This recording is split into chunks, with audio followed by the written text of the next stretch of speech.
शाहजहां शेख का मुद्दा आने वाले लोकसभा चुनाव में पश्चिम बंगाल में सबसे बड़ा चुनावी मुद्दा बनेगा। भाजपा नेता इसे पूरी तरह लोगों के बीच ले जाएंगे और ममता बनर्जी सरकार को मुस्लिम तुष्टीकरण के आधार पर घेरने की कोशिश करेंगे। विशेषकर मुस्लिम बहुल इलाकों में हिंदू मतदाताओं के बीच ये संवेदनशील मुद्दा बन सकता है, जिसका ममता बनर्जी को नुकसान तो भाजपा को लाभ हो सकता है।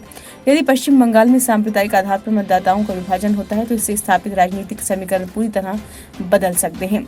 दरअसल पश्चिम बंगाल के पिछले विधानसभा चुनाव के दौरान भी भाजपा ने प्रदेश में हिंदू समुदाय पर अत्याचार किए जाने का मामला पूरे जोर शोर से उठाया था। भाजपा नेताओं ने ये बताने की कोशिश की थी कि पश्चिम बंगाल में मुस्लिम बहुल इलाकों में हिंदू समुदाय के लोगों को विस्थापन, हिंसा और भेदभाव का शिकार होना पड़ रहा है। लेकिन भाजपा के जोरदार अभियान के बाद भी पश्चिम बंगाल में हिंदू मुस्लिम समुदाय में बड़ा विभाजन नहीं हो पाया था। कहा जाता है कि इसके पीछे पश्चिम बंगाल की संस्कृति बहुत हद तक जिम्मेदार है। जहां हिंदू मुस्लिम में बहुत ज्यादा भेद नहीं है, वहां का मुसलमान भी दुर्गा पूजा में शामिल होता है, तो हिंदू समुदाय को भी मस्जिदों से उठने वाली अजान से कोई परेशानी नहीं है।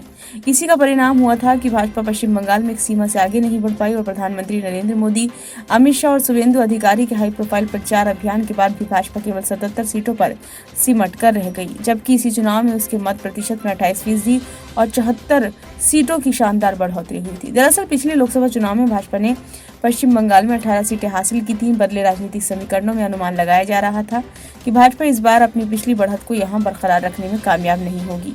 लेकिन जिस तरह संदेश खाली की घटना घटी है और जिस तरह हिंदू समुदाय में शाहजहां शेख पर कार्रवाई न करने के कारण ममता सरकार के खिलाफ नाराजगी बढ़ी है, उसका असर हो सकता है। अनुमान है कि इस माहौल में भाजपा न केवल अपनी पिछली सीटों की संख्या को बरकरार रख सकती है, बल्कि और ज्यादा सीटें भी जीत सकती है।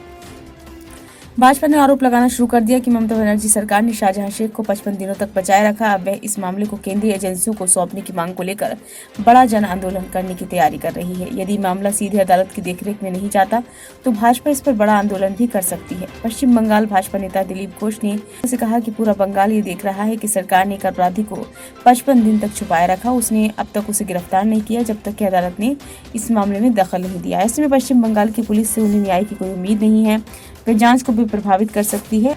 ऐसे में इस मामले की पूरी सच्चाई सामने आने के लिए इस मामले को केंद्रीय जांच एजेंसियों को सौंप दिया जाना चाहिए। ब्यूरो रिपोर्ट, नई दिल्ली।